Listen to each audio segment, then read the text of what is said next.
Why do some women only enhance their mysterious attraction with age, while others, even those with classic beauty, seem to become invisible? It's not about wrinkles, weight, or the standards of glossy magazines. The answer lies much deeper, in the invisible but all-powerful force that the great psychologist Carl Gustav Jung called archetypes. Jung discovered that eternal, primordial images or energies, which determine our destiny, live in the collective unconscious of humanity. In the soul of every woman, like 4 facets of a single diamond, sleep 4 great goddesses for fundamental energies: the queen, the lover, the hostess, and the girl. Most women, raised by society, get used to playing only 1 or 2 roles. For example, the role of the obedient girl or the responsible hostess. They desperately try to be good, proper, and convenient, but their soul, their psyche, craves wholeness.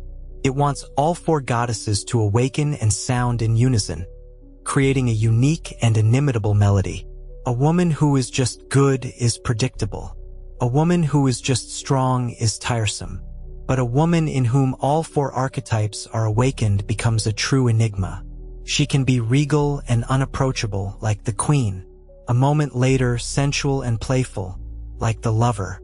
Then, caring and grounded, like the hostess.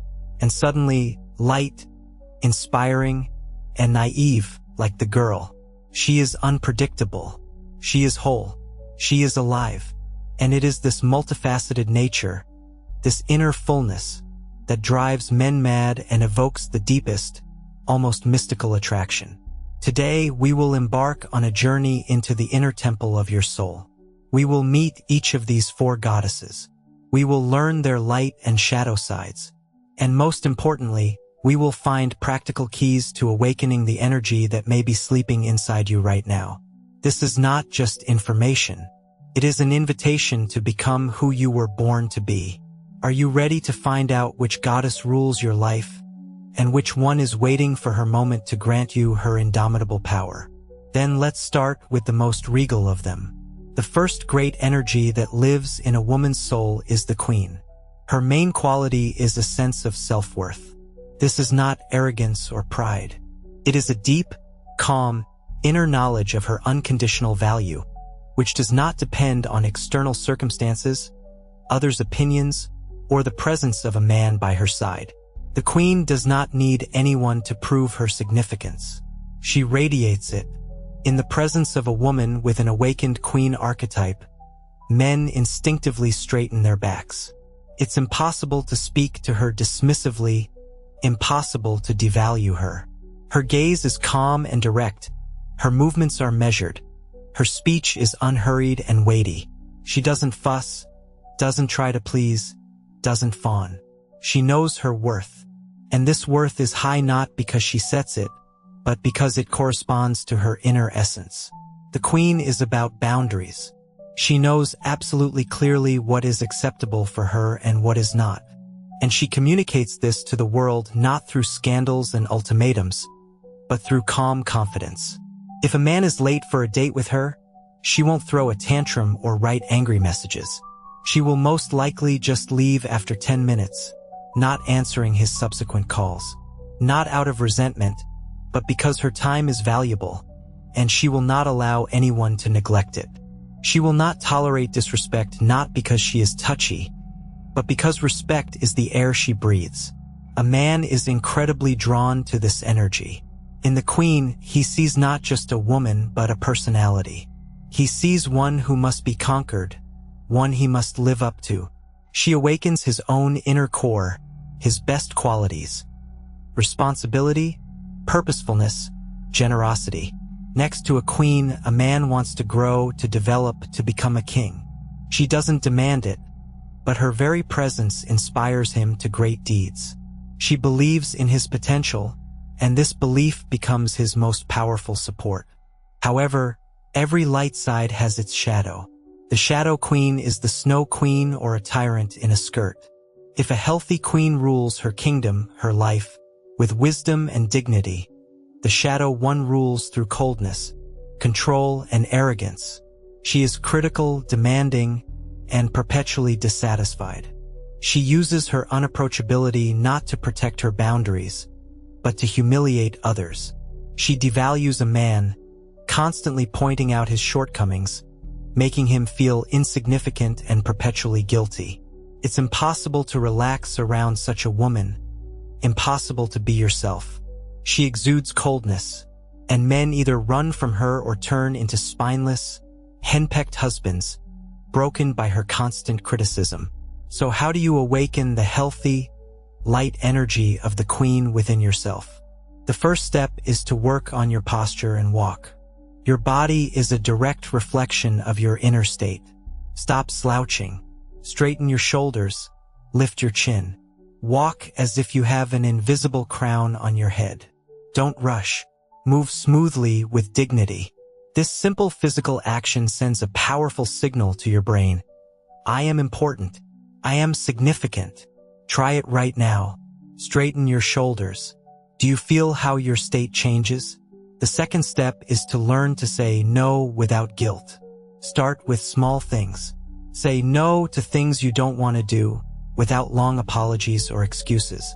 Sorry, I can't help today. I have my own plans. Period. Every time you say no to someone else, you say yes to yourself. You strengthen your boundaries and teach the world to respect your space. The third step is to create your throne. It can be your favorite armchair, a corner in your house where no one disturbs you. This is your personal space, your kingdom. Spend at least 15 minutes a day there in silence, reading, reflecting, listening to music. This is time when you belong only to yourself. It's a ritual that confirms your own value. And fourth, stop waiting for approval. Do something for yourself without telling anyone about it. Buy yourself flowers. Go to the theater alone.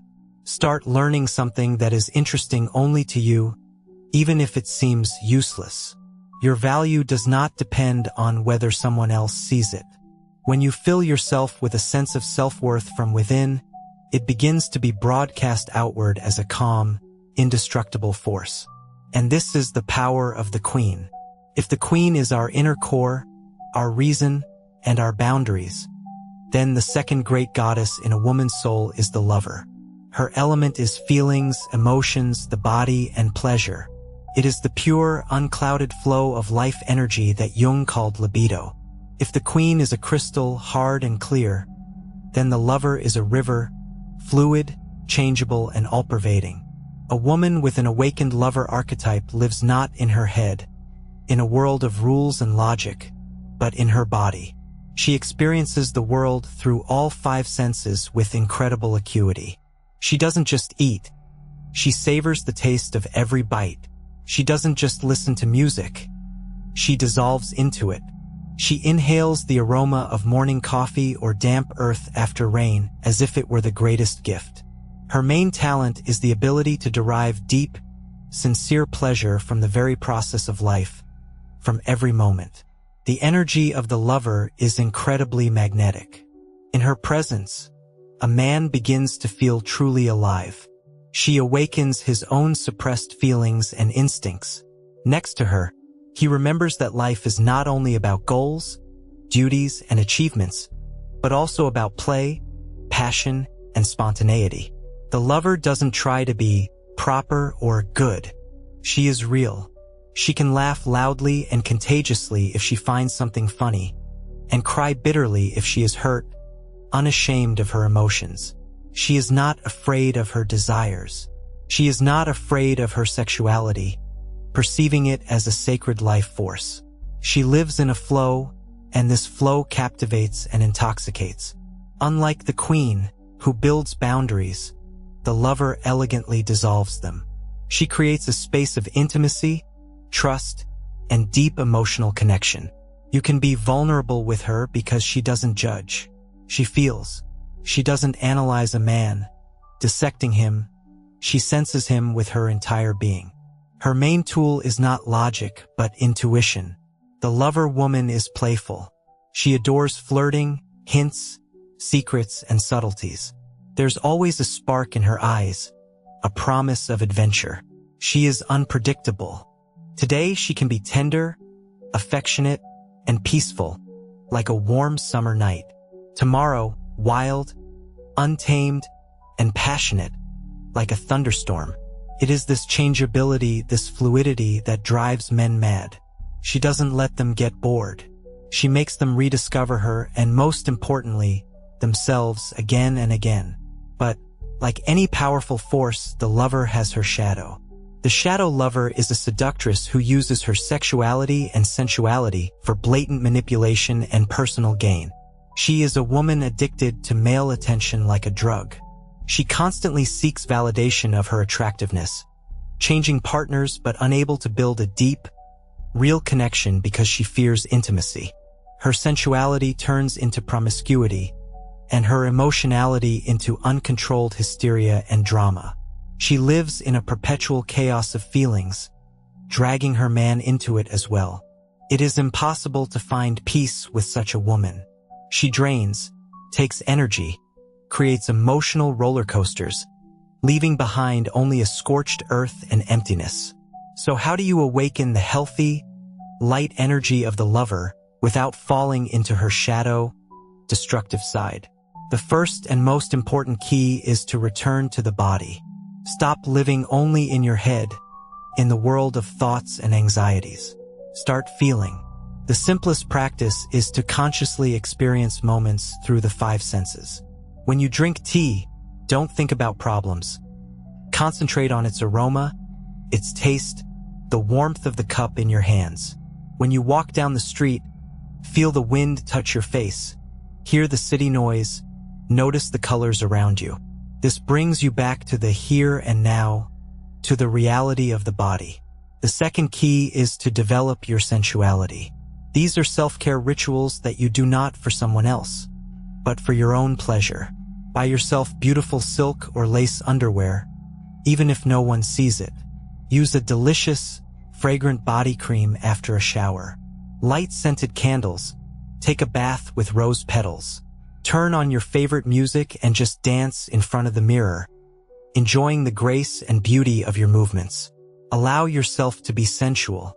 The third key is to play. Bring an element of play and spontaneity into your life. Do something you don't usually do. Go on a date with a man, not to a fancy restaurant, but to an amusement park or for a night walk on the rooftops. Send him an intriguing message for no reason at all. Allow yourself to be a little improper, a little crazy. Drop the mask of seriousness. And the fourth key is to accept your sexuality. This isn't about provocative clothing or behavior. It's about an inner state, about recognizing your female nature, your ability to give and receive pleasure. Jung believed that suppressed sexual energy, the libido, is one of the main causes of neuroses and apathy. When you accept and value your sexuality as a sacred life force, you gain access to a powerful source of energy and inspiration. A woman in whom the queen and the lover are harmoniously combined becomes truly irresistible. The queen creates respect and sets boundaries. The lover creates attraction and dissolves them at the right moment. The queen gives a man a goal and direction. The lover gives him the energy and inspiration to move forward. One is incomplete without the other. A queen without a lover is cold, dry, and lifeless. A lover without a queen is chaotic, unstable, and destructive. But together, they create the very magic that captivates forever. We have met the regal queen, who personifies the spirit, and the sensual lover, who embodies the soul. But there is another fundamental energy, without which it is impossible to build a solid and stable life, without which both kingdom and passion risk turning to dust. This is the archetype of the hostess. If the queen is the law and the lover is the flow, then the hostess is the earth. Her element is the physical, material world. Home, daily life, money, health, everything that creates a solid, reliable foundation for life. A woman with a strong and harmonious hostess energy has a unique talent. She can create comfort, order, and abundance literally out of chaos. Her home is always warm, clean, and smells of fresh baking or savory herbs. She doesn't just clean. She builds a nest. Every item has its place, Every interior detail is chosen with love and care. Her home is not just walls and furniture. It's a living organism, a place of power where one wants to return after a hard day to recover, heal, and recharge. It is her fortress. The hostess is incredibly practical and grounded. She stands firmly on both feet.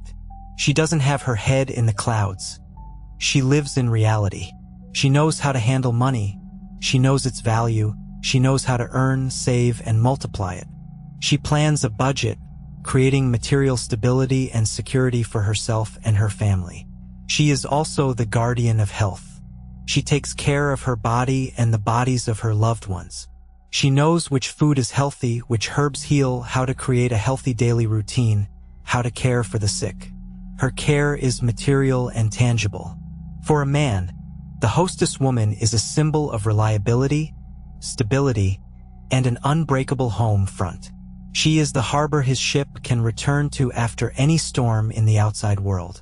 Next to her, he feels calm, safe, and relaxed. He knows that a delicious dinner, order, and healing care await him at home. She doesn't demand that he be an eternal hero and victor.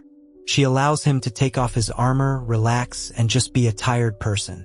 She heals him with her care.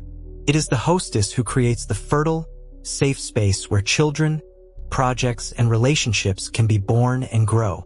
Without her, even the most passionate love risks being shattered by daily life.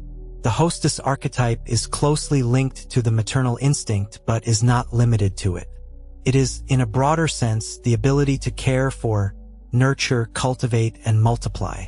She can grow flowers in the garden, develop her business, care for her team at work, or manage a project with the same love. Her gift is to make everything she touches alive, fertile, and growing. But this beautiful, earthy goddess also has her shadow. The shadow hostess is the archetype of the caring jailer or the eternal victim workaholic. Her care becomes suffocating, intrusive, and controlling. She turns the house into a sterile museum where nothing can be touched and everyone must walk on eggshells. She overfeeds her loved ones, depriving them of their own will and independence. Her order becomes unbearable pedantry, and her care becomes overprotection. She is constantly bustling, doing everything herself because she is convinced that no one will do it better. And at the same time, she constantly complains about how tired she is, how no one appreciates her, how hard her life is. She lives in a state of eternal victimhood. I've spent my whole life on you, and you are ungrateful. This shadow energy evokes not gratitude in a man and children, but a dull irritation and a constant sense of guilt. One wants to run as far as possible from such care. It doesn't nourish. It depletes strength and oxygen. So how do you awaken the healthy, bright, and abundant hostess within? The first key is to start by caring for your home. Don't perceive cleaning as a chore. See it as a sacred ritual of cleansing your personal space. Turn on your favorite music, light candles. As you throw out old junk, imagine you are getting rid of old grievances, unnecessary connections, and outdated thoughts. Fill your home with things that please your eye and warm your soul. Let your home become your place of power. The second key is to learn to delegate and trust. Stop trying to do everything yourself. Let your husband help you. Ask him to hang a shelf or go to the store. And even if he doesn't do it as perfectly as you would, thank him. What's important is not perfect execution, but joint participation and his contribution. Give your children their area of responsibility around the house. This will teach them independence and teach you the art of letting go of total control. The third key is to take care of your body and your health. The hostess lives in harmony with the physical world. Start cooking delicious and healthy food for yourself with love. Get enough sleep. Walk in the fresh air. Your body is your primary home. By taking care of it, you directly awaken the hostess energy. And the fourth key is to manage your resources. Learn to keep a budget. This isn't about stinginess, but about a conscious and respectful attitude towards money and material goods. When you know where your money goes, when you plan your finances, you feel more confident, secure, and stable. This is a very grounding practice that strengthens the hostess archetype. In a harmonious woman, the hostess balances the other energies. She prevents the queen from becoming too arrogant and detached from reality because she remembers the simple earthly things. She prevents the lover from flying off into a chaos of feelings and passions because she creates a reliable and safe material foundation for her. It is the hostess who creates the physical space where the last, brightest, and most magical archetype can manifest. The girl. We have met the powerful queen, the sensual lover, and the caring hostess. But there is one more energy, the most delicate, the brightest, and the most vulnerable, without which a woman, even the most successful, strong, and fulfilled, risks turning into a tired, serious, and predictable matron. This is the archetype of the girl, or, as she is also called, the muse. If the queen is our mind, the lover is our body, and the hostess is our support in the material world, then the girl is our soul in its purest, most primordial manifestation. Her element is joy, lightness, wonder, creativity, and boundless faith in miracles.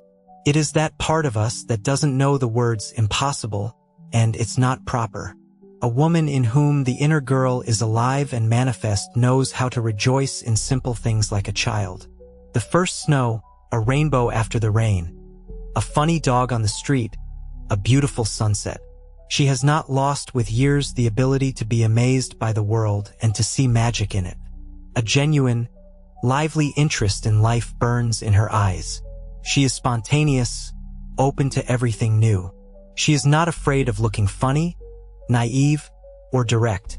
She believes in dreams, even if they seem unattainable.